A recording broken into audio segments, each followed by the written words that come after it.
In today's video, I'm going to show you how to create QR code for Google Chrome. First, I choose Google, then here I type QR code generator free. Then you can see free QR code generator. You can choose any of website.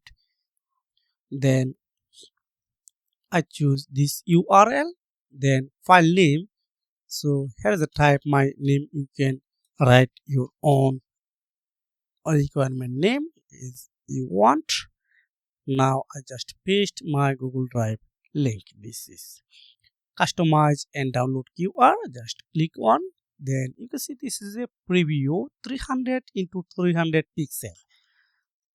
Then click on download. If you want to customize your own way, you can choose. Here are lots of options, but I don't need right now. You can share this QR code to your friend circle and any others as well. Thanks for watching. See you again.